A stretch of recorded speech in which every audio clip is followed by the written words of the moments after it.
हमारे पास ये देख रहे हैं आप किस तरीके की चीज़ों से हम गुजर रहे हैं।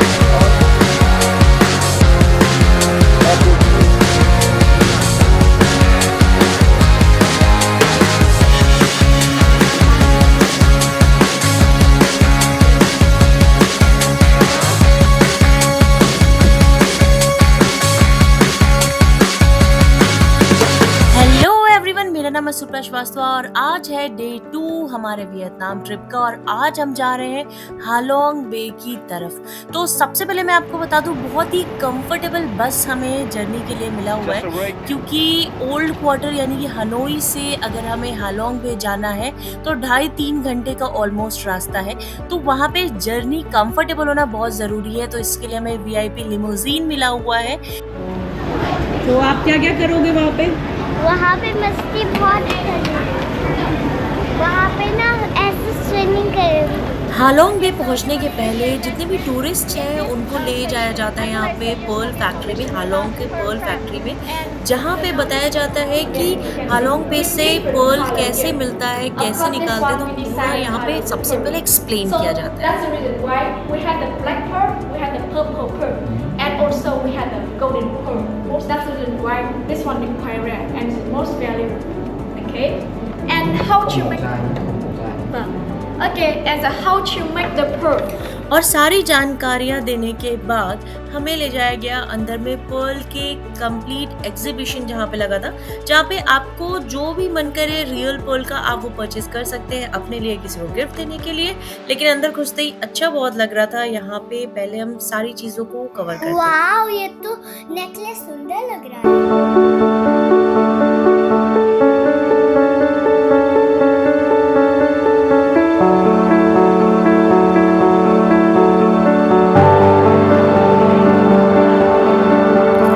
चलते हैं हालोंग बे की तरफ, क्योंकि फैक्ट्री में बहुत ज़्यादा टाइम हमें नहीं लगाना है।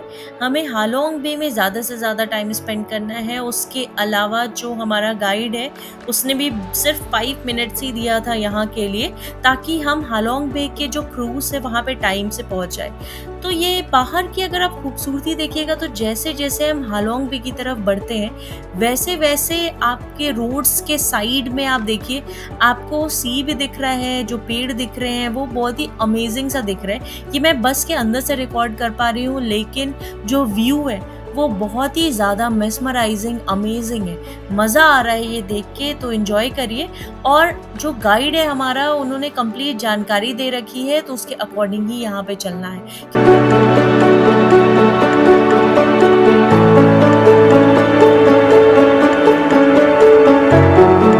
तो फाइनली सारे नज़ारे देखते देखते हम पहुंच गए अपने फाइनल डेस्टिनेशन पे, जो है हालोंग बे। तो यहाँ पे सबसे पहले हमारी बस से सिक्योरिटी के लिए सारे डिटेल्स लिए जा रहे हैं। हमने भी जब बस पे जैसे हम एंटर किए थे, वहाँ पे हमसे सारे डिटेल मांगे गए थे कि कहाँ से हम आए हैं, हमारे पासपोर्ट नंबर क्या है, नाम क्या है, डिटेल क्या है, सारी चीज़ें। तो सारी सिक्योरिटी चेक के बाद हम हालोंग बे पे फाइनली पहुँचे हैं। यहाँ पे काफ़ी रश नज़र आ रहा है और ये रश अलग अलग क्रूज़ के लिए है। इस हालोंग बे पे काफ़ी सारे क्रूज़ चलते हैं। तो टिकट्स अगर आपने पहले से नहीं कराए हैं तो टिकट्स भी यहाँ पे अवेलेबल होते हैं। आप बेटर ये है कि आप पहले से सारे टिकट्स और सारे पहले से सेटिंग करके रखें, वरना यहाँ पे प्रॉब्लम हो सकती है। तो यहाँ पे हम हैट लेना भूल गए थे अपनी बेटी के लिए, तो यहाँ पे शॉप भी है जहाँ पे काफ़ी सारी चीज़ें मिलती है। तो यहाँ से हम हैट भी ले सकते हैं, जो थोड़ा सा एक्सपेंसिव पड़ेगा आपको, थोड़ा क्या मतलब ऑलमोस्ट डबल पड़ेगा आपको, जो आप कहीं और से ले सकते हैं। तो हम यहाँ से एक हैट फिलहाल ले लेते हैं, पता नहीं अंदर मिले ना मिले। तो हमारे गाइड ने सारी फॉर्मेलिटीज़ कर ली है और हमें बोला है कि अब हम चल सकते हैं, एंट्री ले सकते हैं। तो अंदर जाते हैं और काफ़ी एक्साइटिंग फील हो रहा है, क्योंकि पूरा दिन हमें हालोंग बे पे स्पेंड करना है। आप हालोंग बे पे क्रूज़ पे आप नाइट स्पेंड भी कर सकते हैं, लेकिन उसके लिए आपको अलग से प्लानिंग करनी पड़ेगी, जो हमने नहीं किया है। हमने मॉर्निंग से लेकर इवनिंग तक का ही प्लान किया है। एंट्री करने के बाद हमें पता चल रहा है कि अंदर में भी शॉप्स लगे हुए हैं जहाँ से हम हैट ले सकते हैं। एक हैट तो हमने ले लिया, लेकिन बाकी के जो हैट है वो हमने लिए नहीं, वो यहाँ से ले लेते हैं। और जितने का हैट लिया है उसके हाफ प्राइस पे यहाँ पे मिल रहा है। तो अगर आपने हैट नहीं लिया है तो आप यहाँ से ले सकते हैं। तो यहाँ पे लाइन से काफ़ी सारे क्रूजेस लगे हुए हैं, तो हम एंट्री करते हैं अपने वाले क्रूज़ के ऊपर, क्योंकि यहाँ से हमारी एक्चुअल जर्नी स्टार्ट हो रही है। इस जर्नी के दौरान जो हमें पता चला है, हमें 3 जगह रोका जाएगा। एक है टी टॉप आइलैंड, सेकंड है कयाकिंग या बोटिंग के लिए, और थर्ड है केव देखने के लिए। तो we are really very excited कि आगे हमें कैसा मिलने वाला है, केव कैसा होगा, और कयाकिंग मैंने आज तक लाइफ में की नहीं है, तो उसका एक्सपीरियंस कैसा होगा। थोड़ा सा डर भी लग रहा है, लेकिन एक्साइटमेंट 100% है। Not bad. So we have just, onboarded on the ship and now we are just having some chilling time, having this tea. ये टी अच्छा है, काफ़ी प्लेन है, not bad, it's good. जिसको नहीं पीना है मुझे दे दे। तो एंट्री के साथ साथ ही सबसे पहले जो हमारे सामने आया वो है वेट टॉवल, क्योंकि बाहर में काफ़ी ह्यूमिडिटी है, तो रिफ्रेशमेंट के लिए आपको इसकी बहुत ज़्यादा ज़रूरत पड़ेगी। तो रिफ्रेश होने के बाद फिर हमारे सामने आया वेलकम ड्रिंक, जो कि काफ़ी अच्छा टेस्ट कर रहा है। तो हनोई से यहाँ पहुँचते पहुँचते काफ़ी टाइम लग गया है, क्योंकि 2.5 घंटे का तो नॉर्मल जर्नी है, उसके अलावा यहाँ पहुँचते पहुँचते आधा 1 घंटा के आसपास लग जाएगा। तो यहाँ पे हमारे लंच का टाइम हो गया है, तो सबसे पहले हम यहाँ पे लंच करते हैं। लंच में आपको सावधानी यहाँ पे देना होगा कि अगर आप इंडियन हैं तो ऑब्वियसली आप सब कुछ नहीं खा पाएंगे, तो एक एक चीज़ ध्यान से आप पढ़ लीजिए, क्योंकि पोर्क भी मिलेगा, अदर यहाँ पे सी फूड्स भी मिलेंगे, लेकिन वेजिटेरियन भी यहाँ पे काफ़ी चीज़ें हैं, तो वो आप ध्यान से देखिए और खाइए। और खाने को और भी ज्यादा एंजॉय इसलिए कर पा रहे हैं क्योंकि जब आप बगल में अपने आप देखोगे तो जो सीनिक ब्यूटी आपको दिखेगी, इस वजह से आपका फूड आपको और भी यहाँ पे टेस्टी लगेगा। तो यहाँ पे सीनिक ब्यूटी को कुछ कैप्चर करते हैं, क्रूज के सबसे ऊपर चलते हैं और यहाँ से देखते हैं कि हालोंग बे की तरफ, यानी कि जैसे जैसे हम उसके अंदर जाते जा रहे हैं वैसे वैसे और क्या नया हमें मिल रहा है।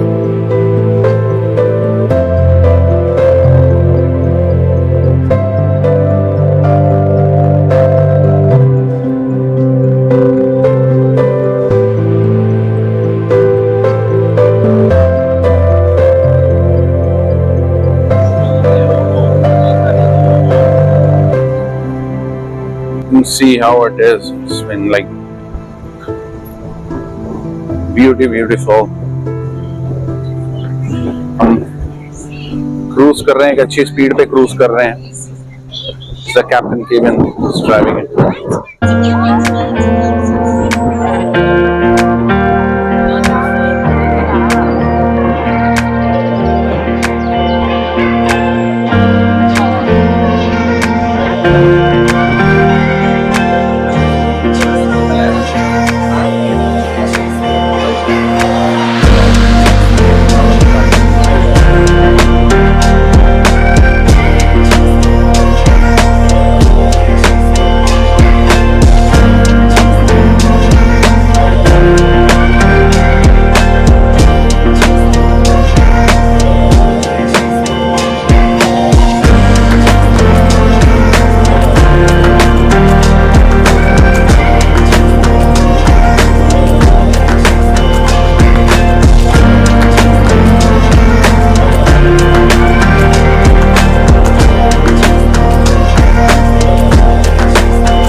जब तक हम नज़ारों का मज़ा ले रहे हैं तब तक मेरी बेटी ने नए वियतनामी फ्रेंड्स बना लिए हैं। इन्हें हिंदी नहीं आती, इंग्लिश नहीं आती, मेरी बेटी को वियतनामी नहीं आती, लेकिन फिर भी फ्रेंडशिप का कोई लैंग्वेज नहीं होता, ये मेरी बेटी यहाँ पे सिद्ध कर रही है। तो इसने फ्रेंडशिप कर ली है इन लोगों से, और तब तक हम यहाँ पे हालोंग बे की खूबसूरती को कैप्चर करते हैं।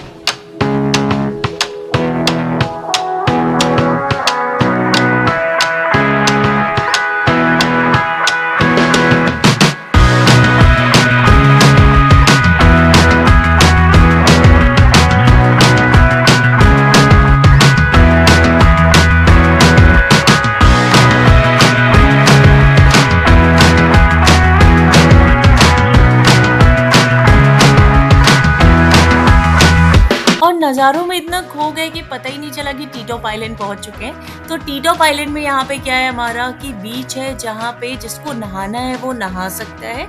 और यहाँ पे 2 चीज़ें आपको करने को मिलती हैं, एक है बीच में एंजॉय और सेकंड है हाइकिंग। तो लेफ्ट हैंड साइड में आप जाएंगे तो बीच है, वहाँ पे आप आराम से नहा सकते हैं। और राइट हैंड साइड में आपका लगभग 450 से 500 की सीढ़ियाँ हैं, जिसको चढ़ के आप ऊपर से पूरा हालोंग बे, टीटॉप आइलैंड सबका आप नज़ारा ले सकते हैं, कैप्चर कर सकते हैं। तो हम दोनों काम करेंगे और फटाफट करेंगे। नहाने के लिए सबसे पहले मेरे हस्बैंड और बेटी रेडी होते हैं, तो वो चले गए नहाने के लिए। और हाइकिंग के लिए सबसे पहले मेरे जीजा जी रेडी होते हैं, तो वो चले गए हाइकिंग के लिए। बाकी लोग बैठ के एंजॉय कर रहे हैं, बीच एंजॉय कर रहे हैं, नज़ारा एंजॉय कर रहे हैं, और मैं भी हाइकिंग के लिए जाऊंगी।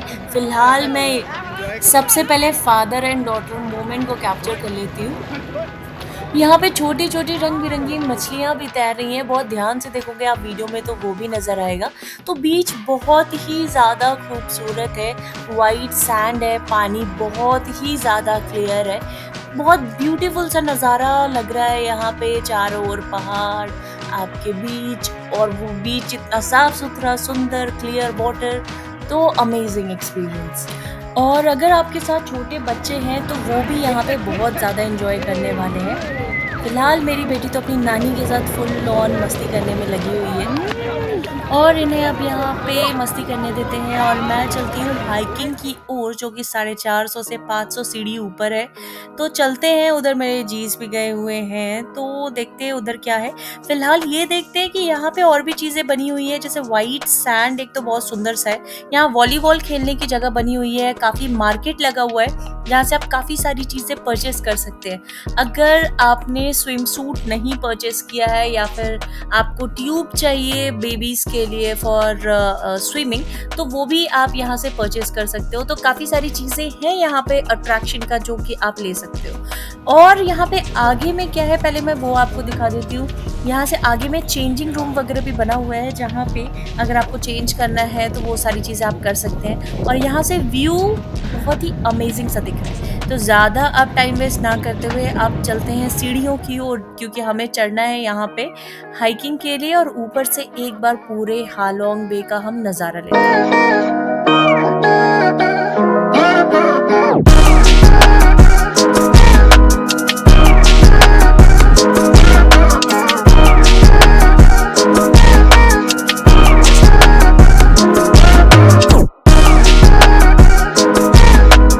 चढ़ाई के बीच में शॉप टाइप का भी लगा हुआ है, जहाँ पे एनर्जी के लिए अगर आप थक जाते हैं तो नारियल पानी पी सकते हैं, पानी ले सकते हैं। तो ये सारी सुविधा भी यहाँ पे बनी हुई है।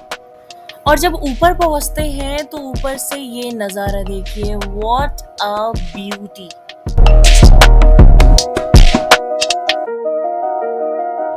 टू टायरिंग, हालत ख़राब हो जाएगी आपकी इतनी सीढ़ी चढ़ने में। और इनकी हालत देखा जा सकती है कि पसीने से लथपथ हो गया है, हालत ख़राब है। 450 ऑलमोस्ट चलिए। तो काफ़ी टाइम हो गया है टीटॉप आइलैंड पे, तो अब हम चलते हैं अपने नेक्स्ट एक्टिविटी के लिए, जो कि है कयाकिंग। तो I am very very very excited for kayaking, क्योंकि मैंने आज तक लाइफ में की नहीं है, तो ये मेरा फर्स्ट एक्सपीरियंस होगा। तो मेरे मम्मी, पापा और मेरी बेटी, ये तीनों जाएंगे फॉर बोटिंग। तो जिसको कयाकिंग के लिए डर लगता है और जो कयाकिंग प्रेफर नहीं करते हैं, वो बोटिंग में बोटिंग कर सकते हैं। उनके लिए एक स्पेशल बोट जाएगी, जो उनका पूरा यहाँ का जो जर्नी है वो करा के लाएगी केव के नीचे से। और जो कयाकिंग करने में इंटरेस्टेड है, उन्हें एक बोट बोट मिलेगी, 2 लोग या फिर सिंगल उस कयाक पे जा सकते हैं और वो केव के अंदर से हमें खुद चलाना होगा। तो देखते हैं कैसा एक्सपीरियंस होता है।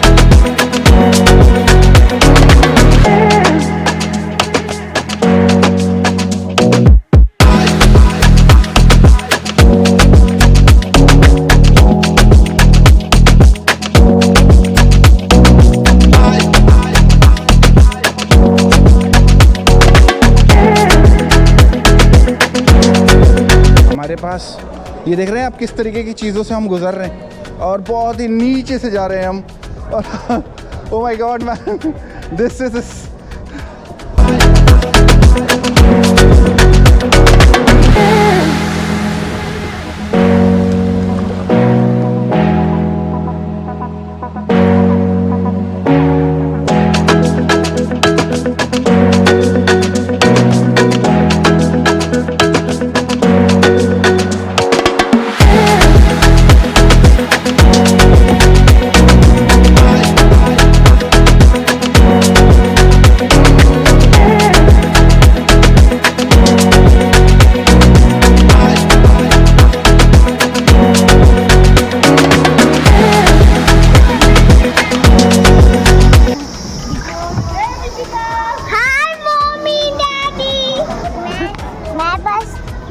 नानी के साथ बैठ के चल लूं।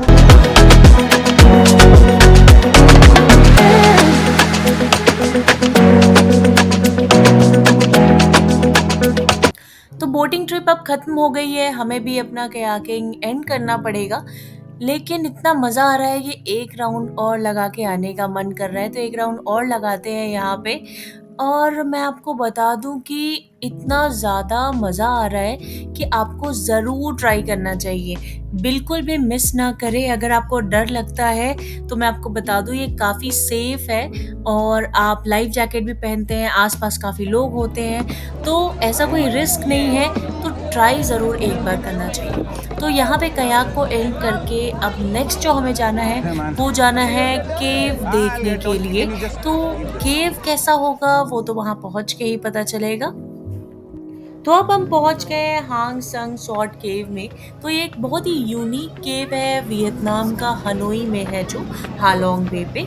तो इसके वीडियोस और फोटोज़ तो हमने काफ़ी देखे हैं, लेकिन इसकी रियल खूबसूरती क्या है ये तो अंदर जाके ही हमें पता चलेगा। सबसे पहले काफ़ी सारी सीढ़ियाँ हैं जो चढ़नी पड़ेगी, तो ये काफ़ी ज़्यादा सीढ़ियाँ नज़र आ रही हैं। मम्मी पापा को लग रहा है कि वो जा पाएंगे या नहीं, लेकिन थोड़ी सी हिम्मत दिखा के मम्मी पापा ने हिम्मत दिखाई और वो पूरी सीढ़ियाँ चढ़ने की कोशिश कर रहे हैं और वो चढ़ भी गए हैं सीढ़ियाँ। थोड़ी देर जब तक वो लोग रेस्ट कर रहे हैं मैं थोड़ा केव देख लूँ बाहर से कि कैसा है। तो मैं बता दूँ ये एक लाइमस्टोन केव है जिसको हम सरप्राइजिंग केव भी बोलते हैं, क्योंकि ये सरप्राइजिंगली मिला था फ्रेंच पर्सन को 1901 में। ये अपने बहुत ही ज़्यादा खूबसूरत है, ये इस वजह से ये काफ़ी फेमस हुआ और ये काफ़ी बड़ा भी है। तो ये तो इसकी जानकारी हुई, अंदर जाके पता चलेगा कितना बड़ा है और कितना टाइम हमें लग रहा है ये केव घूमने में। ये एक यूनेस्को साइट भी है, तो यहाँ से हालोंग बे की खूबसूरती एक अलग नज़र आ रही है। तो फटाफट हम अंदर चलते हैं बिना लेट किए हुए कि केव के अंदर क्या है।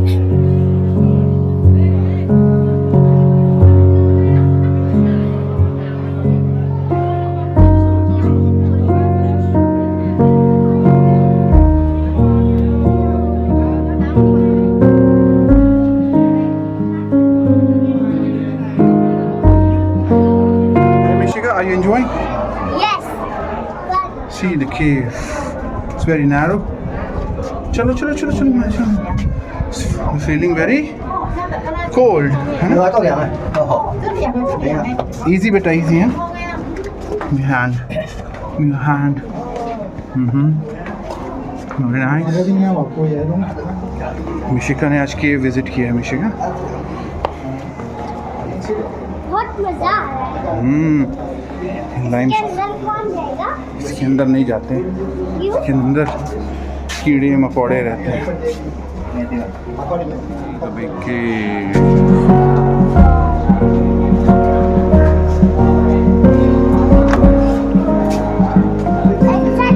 Limestone caves.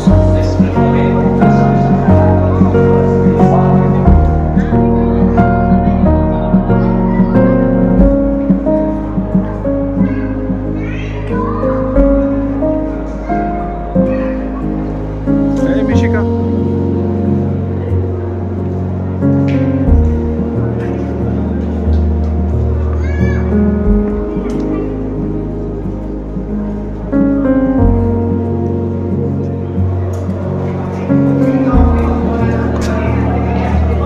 हार्ट जैसा लग रहा है। Looks like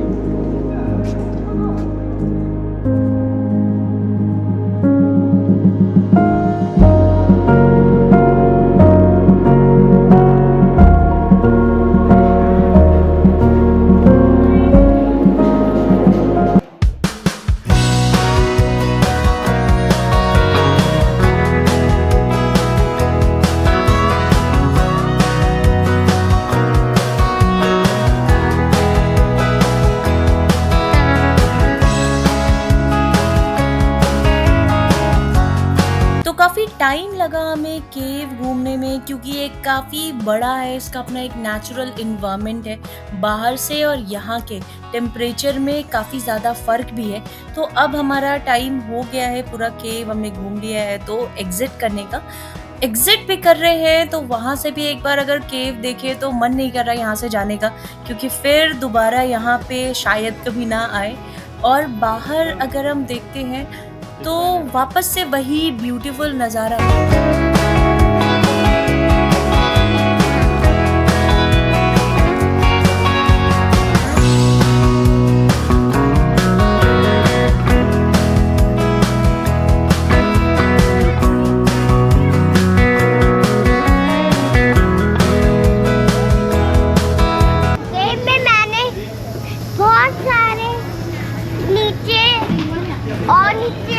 और यहाँ पे हालोंग बे का जो किनारा है उसके साइड से ये जो रास्ता बना हुआ है, ये तो माइंड ब्लोइंग लग रहा है, अमेजिंग फीलिंग आ रही है।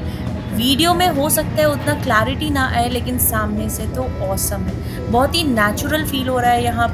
यहाँ पे जो हमारे साइड में कहते हैं झिंगुर, उनकी आवाज़ें आ रही हैं और एकदम नेचुरल इन्वायरमेंट।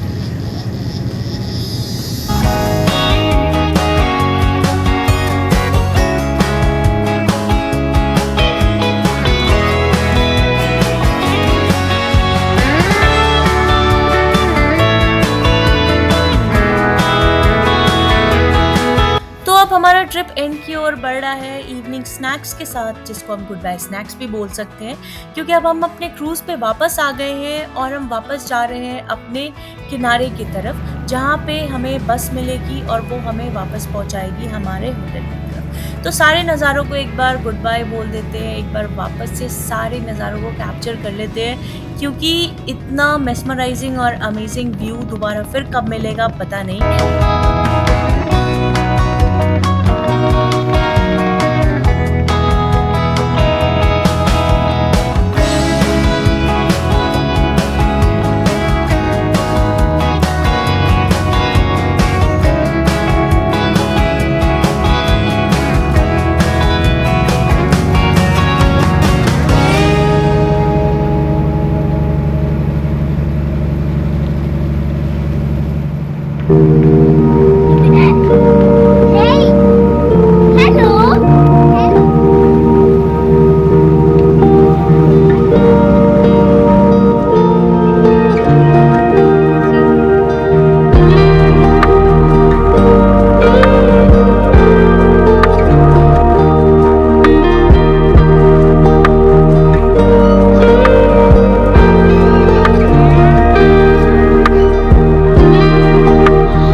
लगा दिए हैं shades.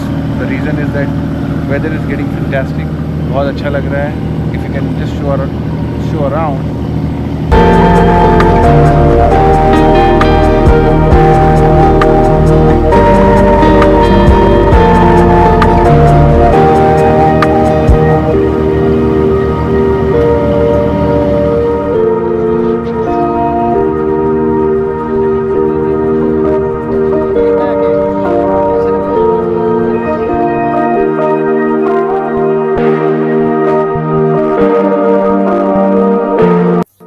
So we are ending our trip here with very fantastic memories जो हमें हमेशा अपनी पूरी ज़िंदगी भर याद रहेगा. तो ये एक मस्ट विज़िट प्लेस है. तो मिलते हैं कल डे 3 के लिए, क्योंकि कल हमें जाना है निन बिन, जो यहाँ का बहुत ही एक अमेजिंग सा प्लेस है. तो कल हम वहाँ पे विज़िट करेंगे एंड कल ही इवनिंग में हम दानंग की ओर निकल जाएंगे, जो कि है सेंट्रल वियतनाम. तो मिलते हैं डे 3 पे निन बिन में.